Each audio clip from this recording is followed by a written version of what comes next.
Dear ladies and gentlemen, welcome to Alte Geschichte im Dialog. Today our guest is Ted Kaizer, professor in Roman culture and history at the University of Durham, UK. Ted's main research interest is the social and the religious history of the Near East in the late Hellenistic and Roman period, with focus especially on Palmyra and now more on Dura Europos.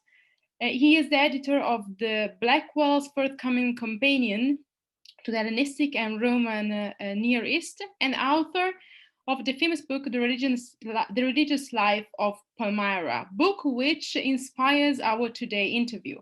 Thank you very much, Ted, to be here with us, and welcome to Alte Geschichte im Dialog.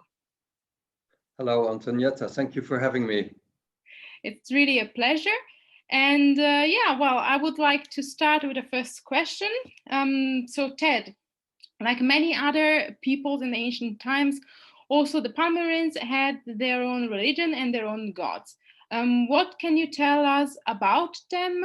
For example, what were the main deities worshipped by the Palmyrans, and how was their pantheon structured, if they had one?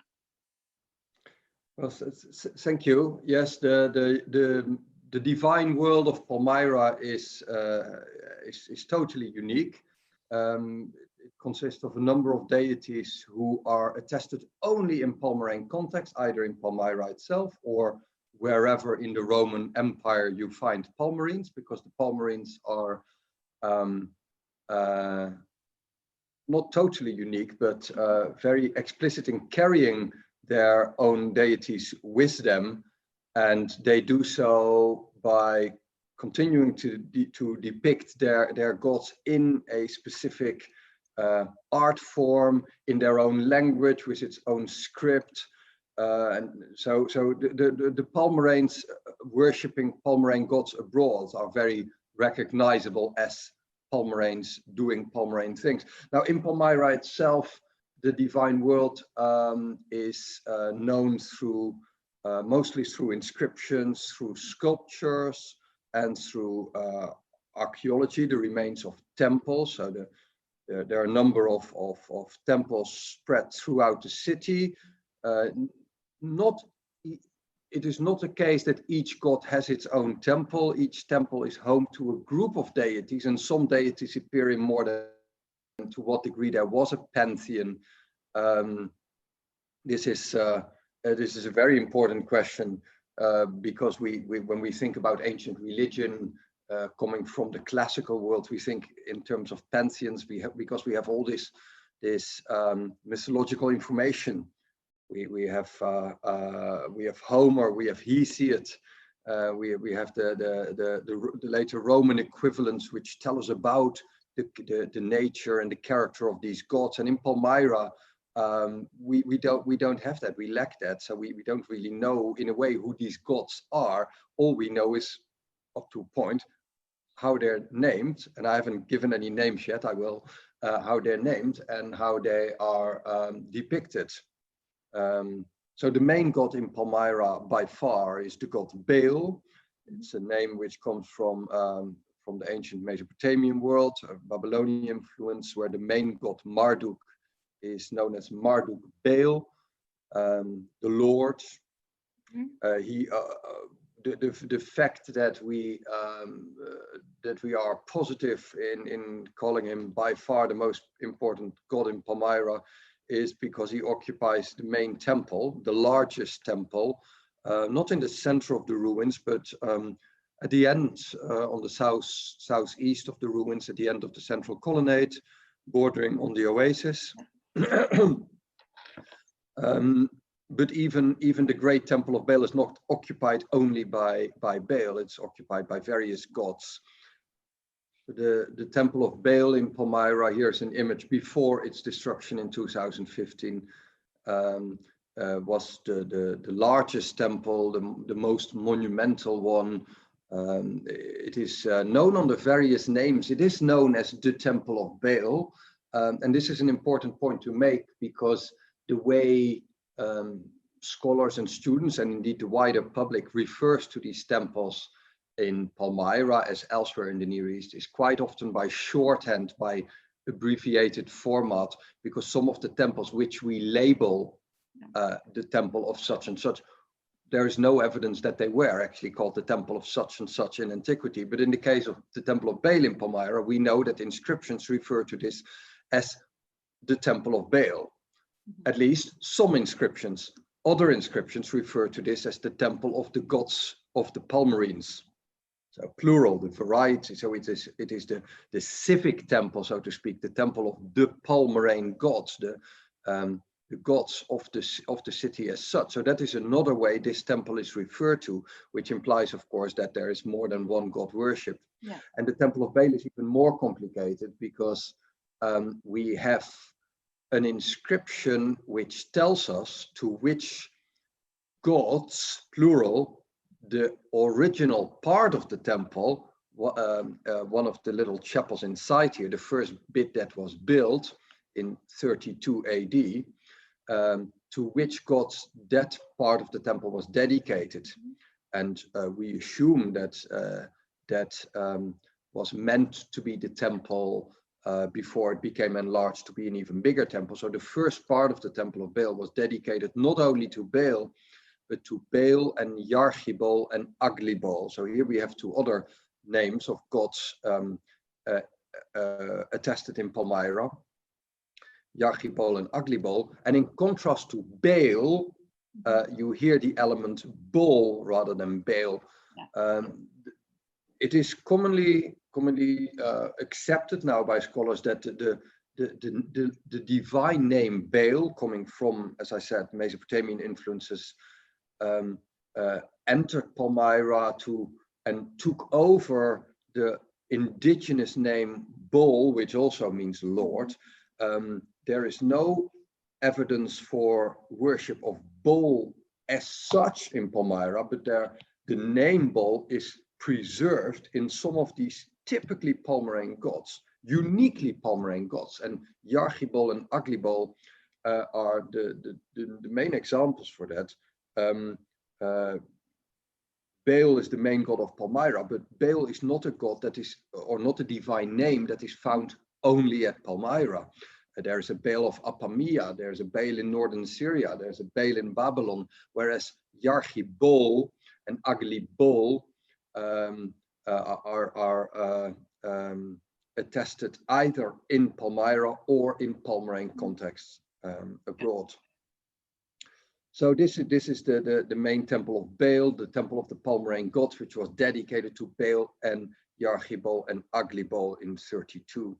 And to what degree that dedication means that we are dealing with an actual fixed triad is another matter, because a triad has become a very theological label, implying a whole theology and philosophy behind this. Scholars have sometimes thought that the priesthood of Baal created this new theological structure of a triad.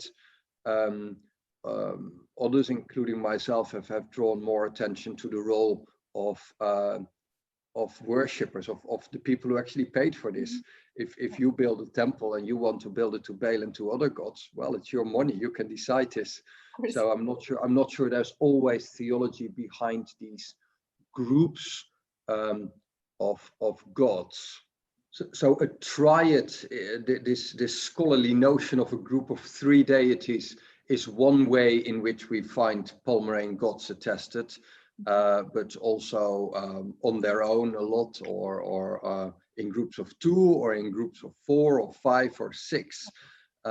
So that is here you see some images on the now on the screen, which I hope illustrate this point well. And it's one way of answering the question of a Palmyrene pantheon, because if we do not have mythological account, liturgical texts, we lack these completely. So to know, to get information about the nature of these gods and how they relate to each other, we don't know if one god is the friend of another god, or the husband or the wife of another god, or we have no mythology about their fights, or their struggles, or what their specific task is, a god who looks after writing or a goddess who looks after childbirth. We just don't have that information. We can figure out some things, but we don't have it written down as we have it in the Roman and the Greek world. So here we see some examples of ways in which groups of Palmyrene deities can appear to us in either in inscriptions, but that would just be lists of names, or in sculptures. So that's nicer to show. So I show you the sculptures. Some of these reliefs, or indeed coinage, wall paintings, are accompanied by inscriptions to tell us which gods we see. Sometimes the name appears below an individual god, and then it's very obvious. Sometimes we have a list, an inscription in Aramaic, always written from right to left, of course, with a group of divine names, and then we look at the order of the gods on the reliefs. And because we know quite a bit about the iconography of Palmyrene gods, in some cases we can also be fairly sure, 100% certain, that the order in which the gods appear on the sculpture is not the same as the order in which they are named. So that is another complication. Yeah. We have to be very careful with identifying gods from iconography if they're not identified by an accompanying inscription, unless the iconography leaves no space for doubt. So if, for example, here on this beautiful relief from the Louvre, we have a goddess with a shield and an aegis and a helmet. It's Athena. The Athena image, which stands for the Palmyrene goddess Alat. We see her also on this relief from the Temple of Alat from the top right. But when a god appears in military costume, Roman military costume, or in long nomadic dress, it is much more difficult to be absolutely sure which deity this is, because there could be various candidates for an identification. So apart from the main god Baal, which any account of Palmyrene religion, of course, have to start, the other main gods normally discussed are the gods of the best preserved temples. So after Baal, people will normally talk about Baal Shamin, another temple that has been destroyed in 2015, a much smaller temple, smaller cella, at least the temple building as such. The area around it is very large with colonnades. But the temple of Baal Shamin, identified in Greek with Zeus, is also, because of the name of the god, normally viewed as the second most important god in Palmyra. In any overview, you start with Baal and then you get Baal Shamin, because his name means Lord of the Heavens. So you have that same element which we recognized in Baal, which we recognized in Baal. We also see it in Baal, Baal Shamin, but then we get Shamin, the Lord of the Heavens. So that makes him sound like a supreme deity, although in Palmyra we know that he wasn't the supreme deity, because according to the size of the temple and the fact that the temple of Baal was the temple of the gods of the Palmyrenes, that seems to be the central temple. Now the temple of Baal Shamin is one of the 4 temples that comes to play a function, and I say comes to play a function because we don't quite know when this happens, although we know when the evidence appears.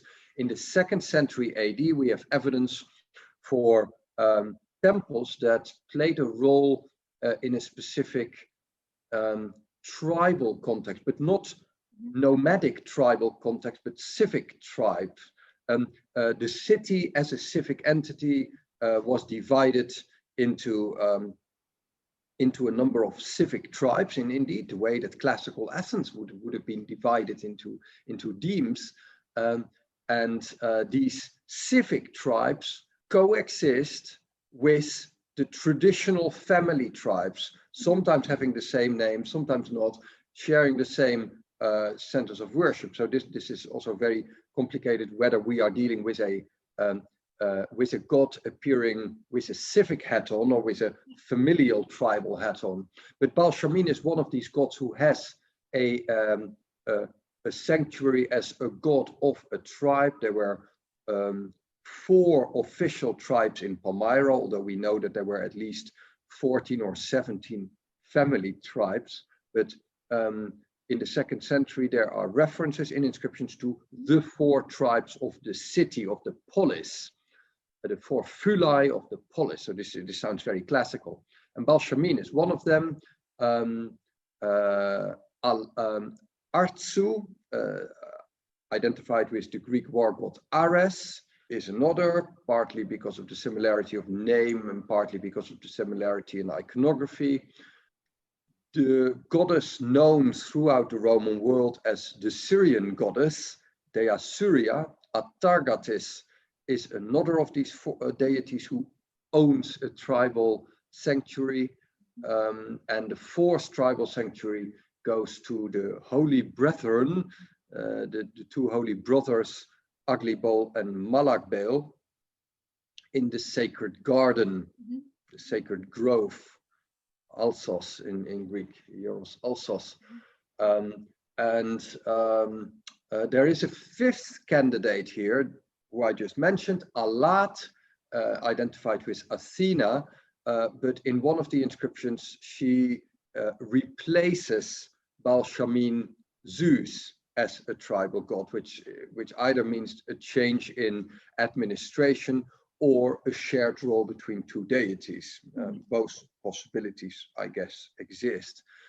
And these gods I mentioned now are worshipped in their sanctuaries. Some of those sanctuaries we have the temple of Balshamin, or at least we had the temple of Balshamin. We have remains of the temple of Alat, Athena, which became incorporated in the military camp built under Diocletian in the far west of the town. After the fall of Zenobia, Rome turns whatever remains of Palmyra into a military station of the Strata Diocletiana, and that military structure comes to incorporate the previous temple of Alat, which meant that it was preserved. The temple of Alat is very interesting because it has uniquely the old indigenous temple preserved within the walls of the classical temple built around it. So here we see an image of the temple of Alat. We see the temple of Baal here in the background. This is part of the military structure of the camp of Diocletian. The walls here are the walls of the classical style cella built around, as we can see here. Now the next photograph is taken from the other side. Built around the original, it is called Hamana, an indigenous shrine. It's an Aramaic term which appears in various inscriptions, Aramaic inscriptions in Palmyra. Palmyra has, of course, both Greek and Aramaic in its inscriptions, to the point that it has been referred to correctly by the late Sir Fergus Miller as the only publicly bilingual city in the Roman Near East. Not the only bilingual city, but the only publicly bilingual city. It's a very important point. So you see these, there are various architectural terms, I guess, to refer to this, some sort of baldachin, but here we see really the remains of an indigenous shrine, which was kept in place, not replaced by, but built over by the classical temple of which we see the walls. And you can see that because we are now inside the classical temple, but what you see here is the base of an altar. Yeah.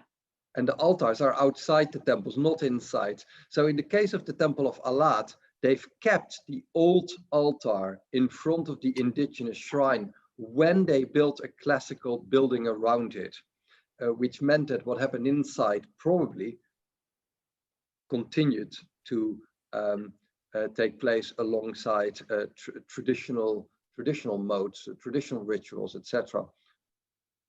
So here's an even closer up. You see the block in which either a statue or a relief would have been placed. That is, of course, lost. We have enough imagery related to Alat that we can make good guesses how she would have looked, either seated with lions or in Alat Athena appearance, or a mixture of both. There is one relief from the countryside outside Palmyra where we have a seated goddess with Athena's attributes. So a mixture between the two forms of appearance. So that is Athena, Alat. The other two gods who are the gods of the four tribes of Palmyra, I mentioned Artsu, Ares, both depicted with armor, and Ares is the war god. May also be similarity in name, of course. And how does this identification between the Palmyrene and Greek gods work? I mean, you said indeed that the Palmyrenes identified a lot probably with Athena. How do we know that?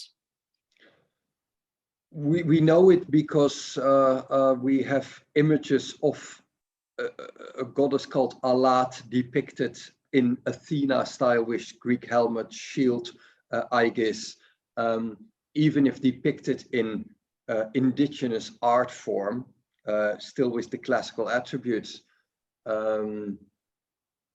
We also know about the identification because the bilingual inscriptions, the Palmyra, the only publicly bilingual city in the Roman Near East, and therefore also one of the few places in the ancient world, if I'm playing the skeptical scholar here, one of the very few places where we can confidently use the term syncretism. There is an explicit syncretism going on there between gods with Greek names and indigenous deities, because the bilingual inscriptions tell us usually syncretism works that scholars see a deity of one cultural sphere of influence behind the appearance in inscriptions, for example, or in imagery of a god from another sphere of influence. But in Palmyra, it is actually proven because of the bilingual inscription. So we can really be explicit about this. Zeus is Baal Shamin, but Zeus Belos is also Baal. Ares Artsu, and then it sounds the same. And there are, yes, some of these identifications make sense to us. Others are perhaps more surprising. Some of them we can relate to what we know from elsewhere. Apollo Nebu appears as a syncretism elsewhere in the Roman Near East, so that makes sense then at Palmyra. There is one particular case where the identification between two deities seems to be based completely on the similarity in sound of their names. You have the Greek goddess Hera, the wife of Zeus, identified with Herta, a Babylonian goddess about whom we don't know very much. And Herta, Hera, the only thing you need to add is the T sound.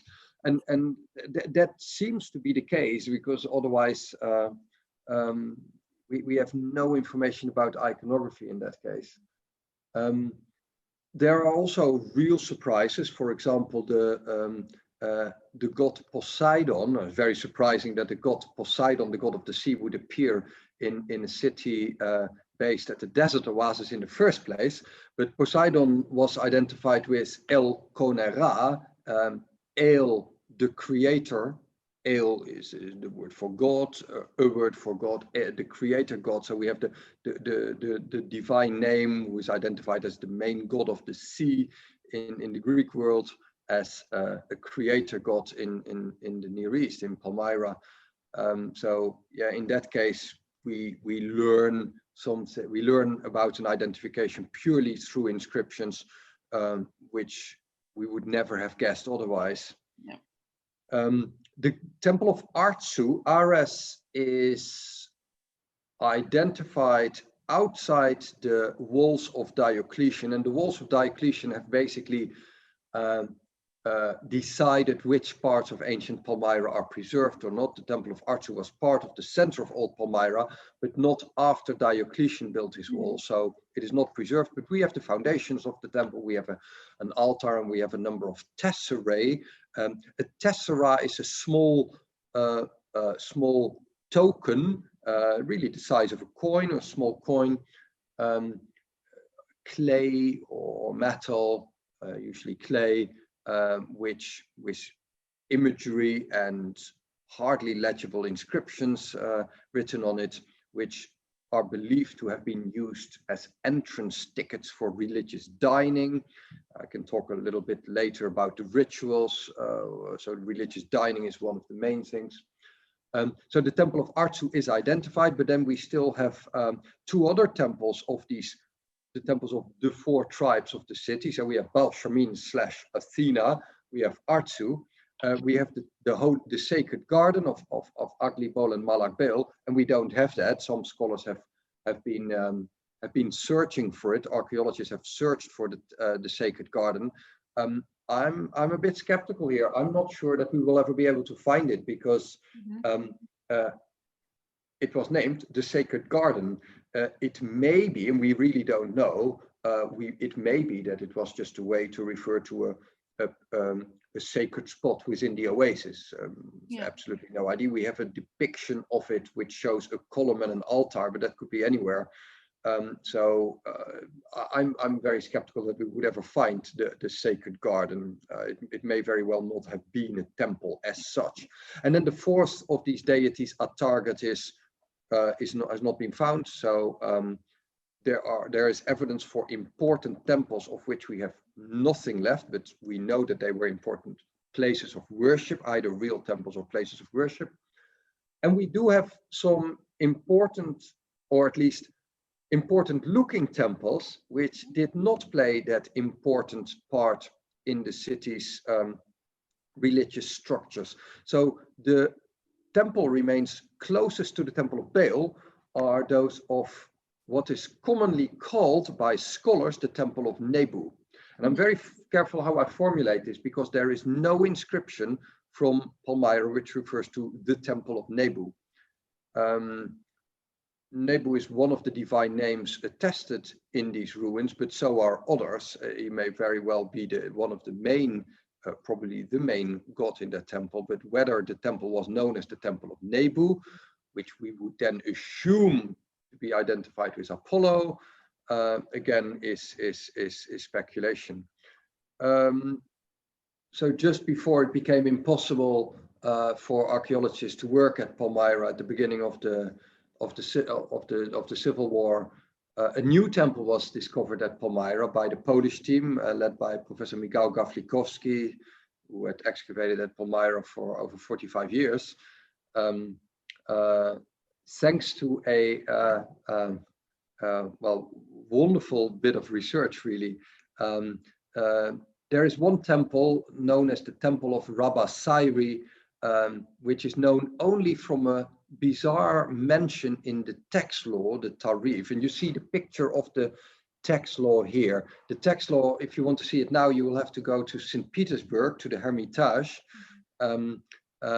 It was lifted from Palmyra, cut in 4 pieces long ago. This is a picture at the time of the removal. And there are also pictures where the top bit of the Tarif, of the tax law inscriptions, which is one of the largest inscriptions from the Roman world, really, appeared just above the sand before it was excavated.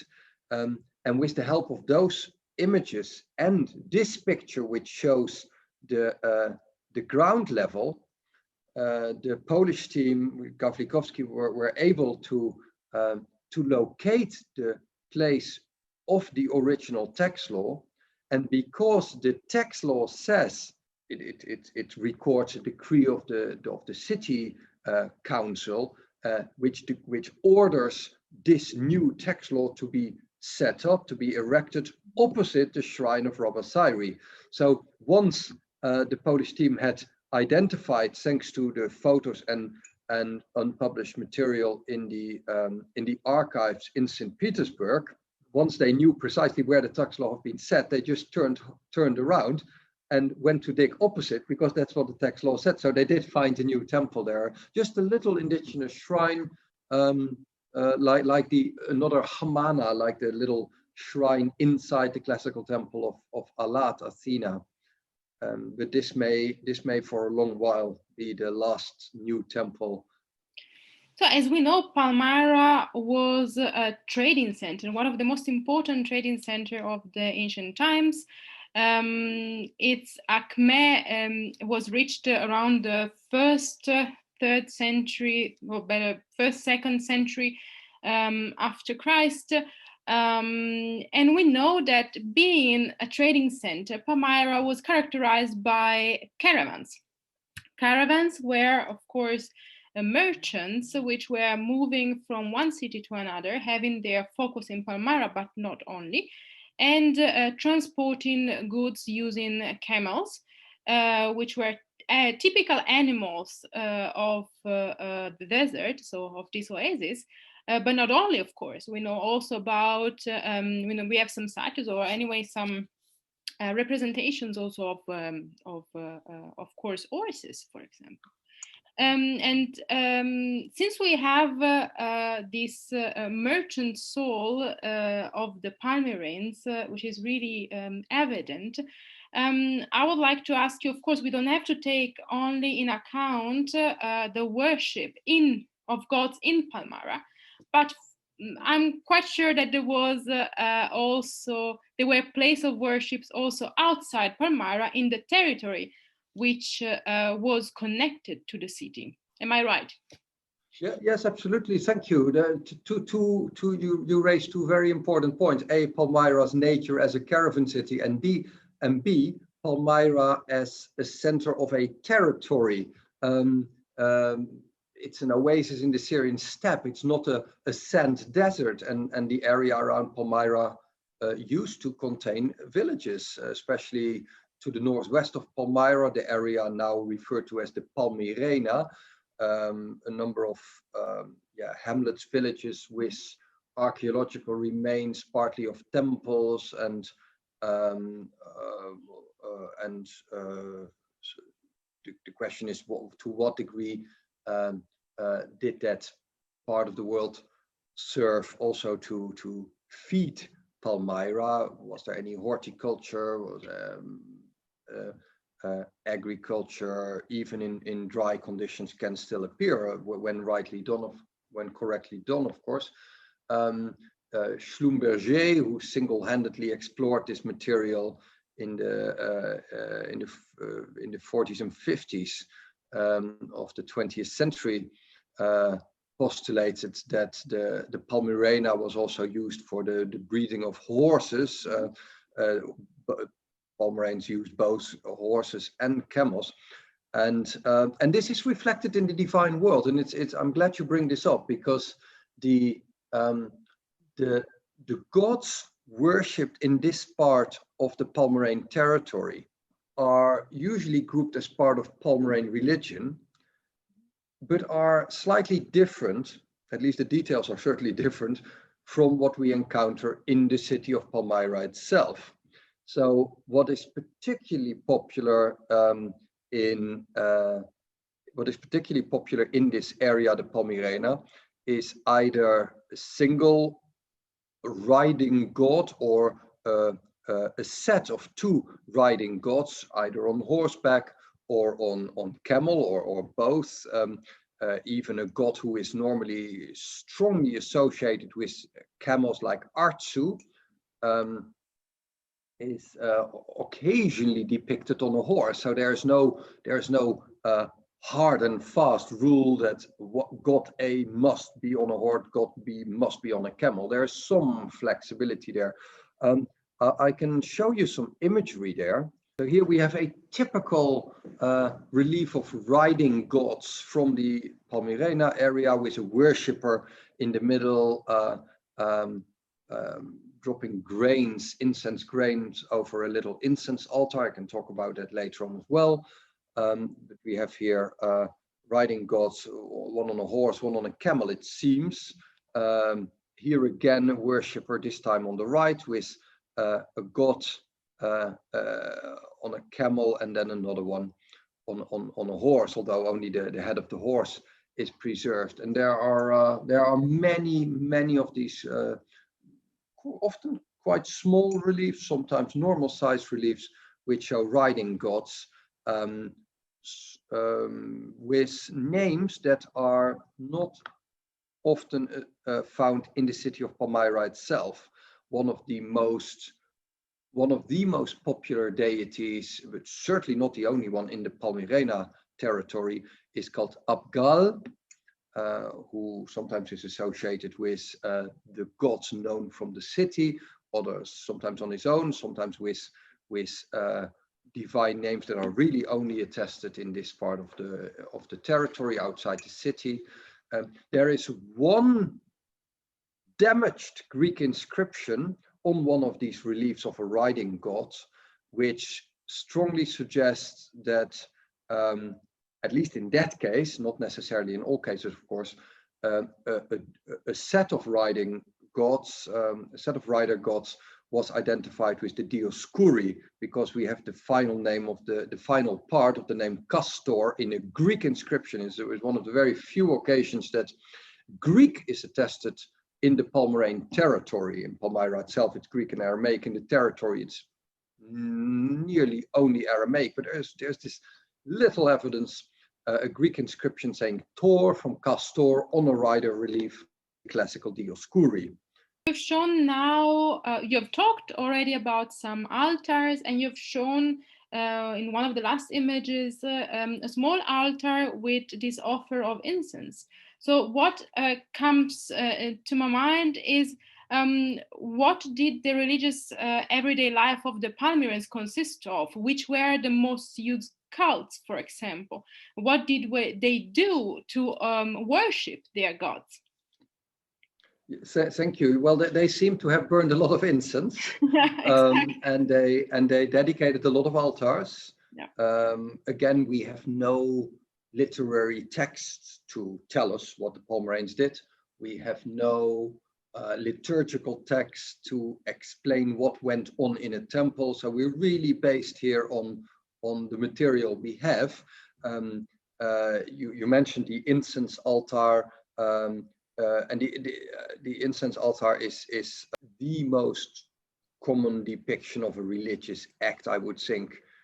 I think that is safe to say. I'll show you here a variety of that sort of imagery from Palmyra, from the territory, and on all of those in different shapes, you see worshippers, priests in the top left case, a worshipper here alongside a group of deity, a worshipper alongside a group of deities, and here we see a worshipper who is, according to the inscription, a servant of Odenatus, the leader of Palmyra, who became overshadowed by his much more famous widow Zenobia, also worshipping alongside a rider god. So in all these cases, you see this incense burner, known under the technical term Thumiaterion.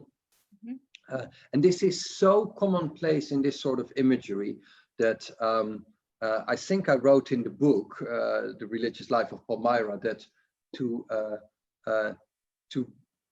be a Palmyrene is to worship to the Palmyrene gods in a typical Palmyrene manner, namely by burning incense. That's by far the most popular activity, ritual activity. The second most common one seems to have been, and again, this does not come as a surprise, the libations, pouring liquid out of a can or out of a cup over an altar or over the ground. You wouldn't. This may seem to us as an absolute waste of a drink, but in antiquity you wouldn't think of starting to drink your wine before pouring some out for the gods. So the libations are very popular, and this makes the Palmyrene context, especially the the incense burning. But it's not the only thing, and especially from sarcophagi and from the remains of sarcophagi, we get quite a lot of information, as you can see here on the screen, about other forms of sacrifice, other ritual activities. We see this beautiful fragment from the Louvre here on the left always makes me hungry. It's the most beautiful depiction of vegetables and peppers, etc., carried by a sacrificial attendant to a sacrificial scene. This is very common on the sarcophagi. We see a little lamb carried by another sacrificial attendant here. And by the way, note the Persian trousers, very oriental dress, indigenous dress. Here, other plates with fruits carried by attendants. And we try to link, of course, what we can see with the little bit of epigraphic evidence we have for the sacrifices to which identify what goes on. So there is an inscription, or at least a fragment of an inscription, not related to this particular sarcophagus, but we can say 1 and 1 is 2 in 1 and 1 is 2 in this case. We have epigraphic evidence for first fruits,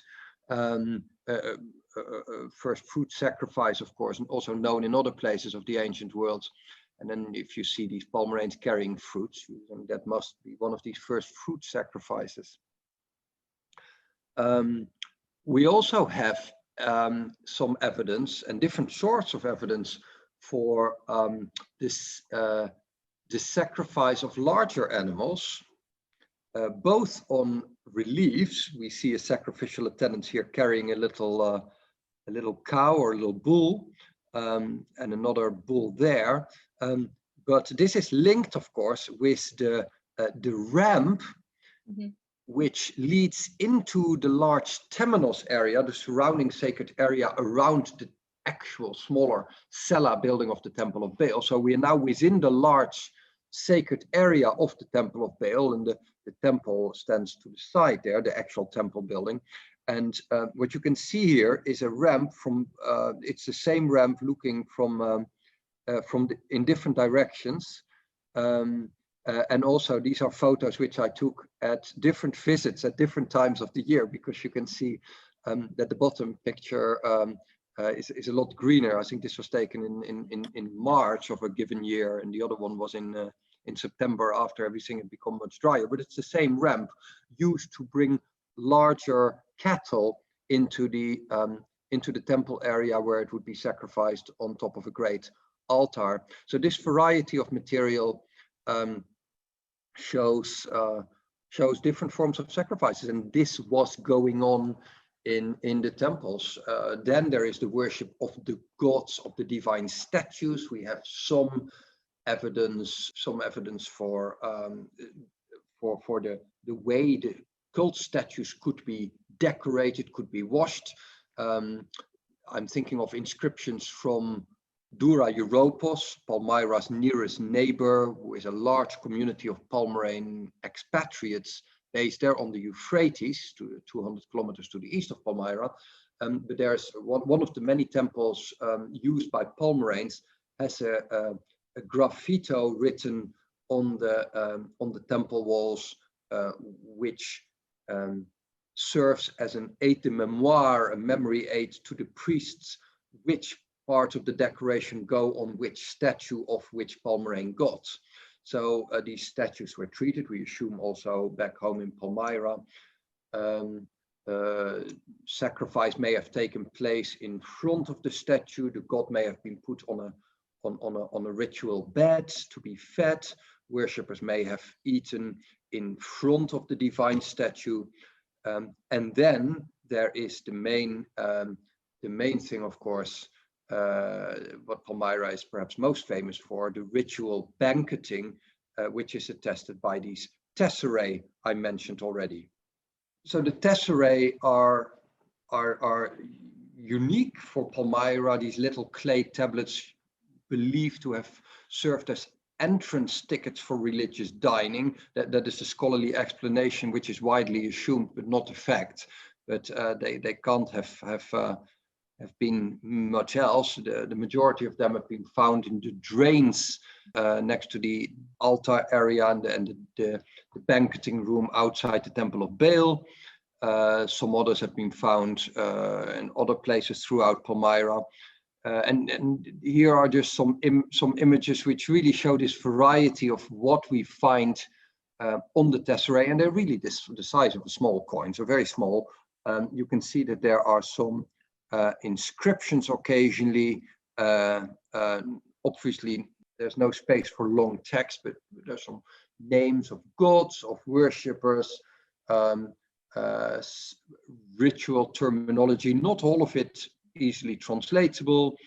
We see a god here with seems to be a solar crown, a horse, obviously, with some astral symbolism. We have fertility symbolism.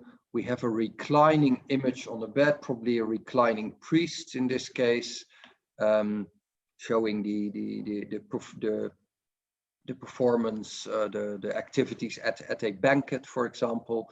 And in both these cases, we also see a little weird symbol, which is among Palmyrean scholars simply known as the symbol, which appears, with two exceptions, only on Tesserae. One is a relief and one is an altar. I've argued together with a colleague, Professor Rubina Raja from the Palmyra Portrait Project in Aarhus, that this is a symbol that denotes divine status, in a way an unnecessary symbol, because if we know that we're dealing with gods, why do we need to have a symbol to denote divine status? But we made the point that it is similar to the fact that many Palmyrene gods are called the god, even though we know they're the god. It's unnecessary to say Yargibal the god if we know that he's a god, but still it appears. So this may be, but it's a hypothesis, of course, may be a symbol which does that same divine status denoting in a non-literary way. And precisely, of course, what happened at these banquets? Did people eat? How much did people drink? Did they get drunk? Was there partying going on? Was it over the top behavior? We don't know. We have a wall painting from a Palmyrene context in Dura Europos, which seems to depict a banqueting scene, but it's so heavily damaged that we can't say very much, apart from the fact that a number of people are sitting together. I want now to recall a little bit something you already said through all our interview. You said that we talked about the Palmyrene outside Palmyra as merchants. We said that they were also under the Romans, they became soldiers. And as soldiers, they stayed in Palmyra, but not only. And as last, you talked about as expats. So the Palmyrenes as expats in Dura Europos. Did the Palmyrene had a kind of diaspora at this point? I would like to ask. As diaspora, we usually think about the Jewish one, which is a religious diaspora, but in this case would be a different kind of diaspora. Did the Palmyrene move, and if yes, where? The use of the term diaspora in this context is, of course, an interesting one and heavily debated, and you know much more about it than I do.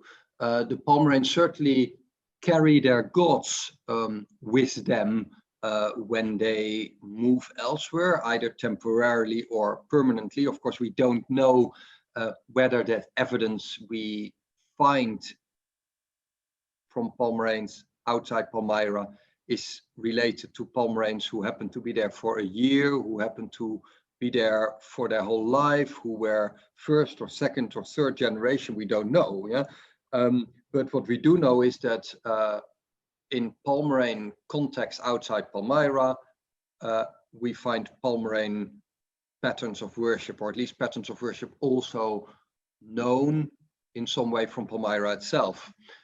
And Dura Europos is our best test case. Dura Europos is our best test case for so many things, just because it's spectacularly well preserved. It's a small town, it's not as monumental as Palmyra, but we know that there was a large group of Palmyrenes who use both Greek and Aramaic, also in Dura Europos.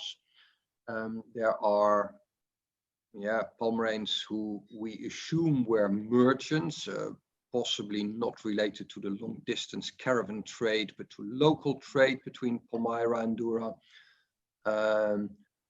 We know that there are Palmyrene archers looking after Palmyrene interests with military force probably.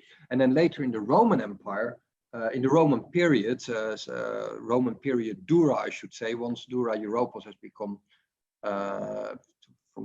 towards the end of the 2nd century AD, has become under Roman influence, we know that Palmyrene soldiers serve under Roman flag as the 20th cohort of the Palmyrenes, which was just one of the many auxiliary units in the Roman world, but because of the preservation of material in Dura, is our best known auxiliary unit in the whole Roman Empire. And as soldiers of the 20th cohort of the Palmyrenes, we also know that they did different things. They worshipped their own gods, their Palmyrene gods. So we know that soldiers of the 20th cohort worship Palmyrene gods. We also know that that at least the Palmyrene archers slightly earlier were involved in setting up the cult of Mithras as Dura Europos. Whether they took that home from Palmyra or whether they got accustomed to it while serving elsewhere in the Roman world, we don't know. All we know is that there is no Mithraeum found yet in Palmyra, but of course that still may appear. And we also know that as soldiers of a Roman military unit, they worship Roman state gods and adhere to the so-called Imperial Cult. They celebrate imperial anniversaries, for example, and we know that because we have on the papyrus the ritual calendar used by the soldiers of the 20th cohort, known as the Feriale Duranum. It is now preserved in the Beinecke Library in New Haven of Yale University. In part damaged, but there's enough preserved to be clear what these soldiers did. So they did indigenous things, they did Roman religion things like the cult of Mithras, and they did Roman state things on a religious level. So it's very, very well preserved. Now the Palmyrenes in Dura, soldiers, merchants, archers, whatever, worship a variety of gods, attested also in Palmyra itself. Baal Shamin, in Dura he becomes Zeus Kyrios, Zeus the Lord, whereas in Palmyra he is just Zeus. We have the divine city gods of Palmyra and Dura, the Gade, the god of Tatmar, and the god of Palmyra. Artsu is attested, Nebu is attested, and there's a beautiful relief which I'd like to show you in this context of the goddess Nemesis. So among the gods worshipped by the Palmyrenes in Dura Europos is also the goddess Nemesis, and I'd like to show you this beautiful relief found in the city gate at Dura Europos. The goddess Nemesis is also attested in Palmyra itself, but the most spectacular relief, and this is rather large and heavy, is in New Haven now in the Yale University Art Gallery. And you see here that this worshipper, both in Greek and in Palmyrene Aramaic, identifies himself as a Palmyrene. We knew that anyway because of the languages used, but he Palmyrene in the Greek, a Tatmorine from Tatmor in the Aramaic, Tatmor being the indigenous name of Palmyra. And in both the Greek and the Aramaic, the relief is set up as a thanksgiving to Nemesis. And you can see the goddess with the griffin and the wheel of fortune, and she drags her the top of her clothing down in a apotropaic gesture, which is very typical for depictions of Nemesis, the goddess of fate. Now, this is a unique goddess in Palmyrene context, also in Palmyra itself, because we talked earlier about the syncretism and the identification between Greek names and indigenous names at Palmyra, and so I gave some examples of an indigenous Palmyrene name identified with a Greek divine name, Artsu, Ares, Alat, Athena, etc.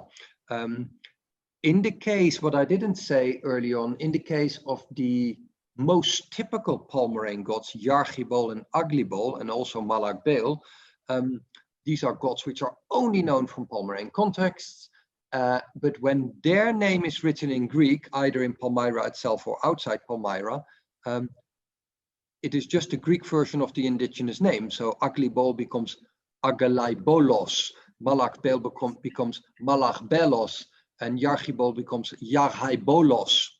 So there is no Greek equivalent of these indigenous gods. But the only case of the exact opposite of this practice is the goddess Nemesis, where we have a Greek name. Nemesis is a god from the classical world, whose classical name is preserved also, as you can see here in the transcription, in the Aramaic. So Nemesis in the Greek becomes Nemesis in the Aramaic, in the Palmyrene Aramaic. So that is the complete opposite, and tells us something about, probably tells us something about the way this goddess is a relatively late addition to the Palmyrene pantheon, but still becomes completely integrated. From the river Euphrates, if we go to the complete other end of the empire, Hadrian's Wall, not too far from Durham, where I am based, we also find a Palmyrene, but just one. I mean, there's a possibility that there were two, but I'll show you this. This is a very famous relief, of course, the funerary stele, the funerary relief of Regina, the freedwoman and wife of a man called Barates, the Palmyrene, in South Shields, near Hadrian's Wall. This relief contains the only line of Aramaic from Palmyra, Palmyrenian Aramaic, inscribed in Britain. The Aramaic doesn't say very much. You can see it at the bottom there of the screen. And here in the translation, it just uses the traditional funerary formula from Palmyra, where Regina no doubt had never been. Regina, wife or freedwoman of Barates, Alas, Chabal. This is very common for Palmyrene funerary reliefs. The Aramaic text, the depiction of the lady is different from the way funerary reliefs in Palmyra are commonly depicted. It's normally just the bust up. I mentioned that there was either one or two Palmyrenes in this part of the world, because I think there was only one, because we have another relief referring to Barates from Palmyra, which I think must be the same, from nearby, from another fortress, where this is the stele of, I think, the same Barates himself after he had died. And I think there are two things to give this away: that it must be the same man, and that there was only one Palmyrene based in a non-Palmyrene military unit. We have no evidence for any auxiliary unit of Palmyra, nor for any other Palmyrene in Britain. But we have here the ethnicon Palmyrenes is misspelled. It's Palmyrenes. And the other thing is that there's no Aramaic anymore. So what I assume happens is that after Barates himself died, after his wife, obviously, his fellow soldiers set this up, or his friends, and they didn't quite know how to spell the name of his city because they never really heard about it. Yeah, Palmyra, whatever. And certainly there was no one around anymore to write Aramaic. Yeah. And then there are Palmyrenes based in Northern Africa and in what is currently Romania, in Dacia, ancient Dacia. And I'll show you a beautiful monument from Sarmizegetusa, the Colonia Sarmizegetusa in Dacia. So this is a Latin inscription set up by one of the two leading men, one of the Duumviri of the Colonia Sarmizegetusa. So this is someone we know was important in his town. Otherwise, you wouldn't become a Duumvir. And we know that he's a Palmyrene, or at least from Palmyrene origin. Whether he is first or second generation, we don't know, of course. Publius Aelius Times, it's Roman citizenship, but the name Times is based on Aramaic Taimi, so that gives it away. The language doesn't give it away, of course, the Latin, but what does give it away is the list of deities who are referred to here as ancestral gods, mostly names we only know from Palmyra, Malach Baal and Malach Baal. Bebelahamon is a modeling up version of Baal and Baal Hamon, who is worshipped on a mountaintop on the outskirts of Palmyra together with Manawat. And then comes one of the two hilarious bits of information in this inscription. The fourth, or in the third divine name, Benefal. There is no goddess Benefal. There is a god or deity Fenebal, but not Benefal. So this is either an embarrassing error by the dedicant, which would suggest that it wouldn't be first generation Palmyrene, or an expensive error from the stonecutter, but it's Benefal is an error for Fenebal. Mm-hmm. This is a unique religious formula. The great Paul Venn has written at length about this. This temple is built by this man, by this Palmyrene Publius Aelius Times, because the gods ordered it to him. So they appeared in a dream or in an oracle. The gods ordered him to build this temple because the gods loved him so much. It's a beautiful formula. And then the absolute clincher comes in the final sentence, and it's even better with the image next to it, as you can see here, because the final lines, "et culinam sub junxit," and he added the kitchen, is written smaller. So the afterthought is even visually an afterthought, it's written smaller. He added the kitchen, which emphasizes that the kitchen to the temple, and this is very common actually, sanctuaries throughout the ancient world had kitchens attached to it, because the ritual meat, the sacrificial meat, had to be prepared for the ritual meal afterwards, of course. But that was not suggested by the gods because they loved him so much. That was his own addition. And that is then either added later also on the inscription, or just, or there wasn't enough space on the screen anymore. I mean, to be honest, we are not too impressed by this stonecutter anyway. So he may have misjudged. So this is a great example of Palmyrene gods worshipped and still worshipped in Dacia.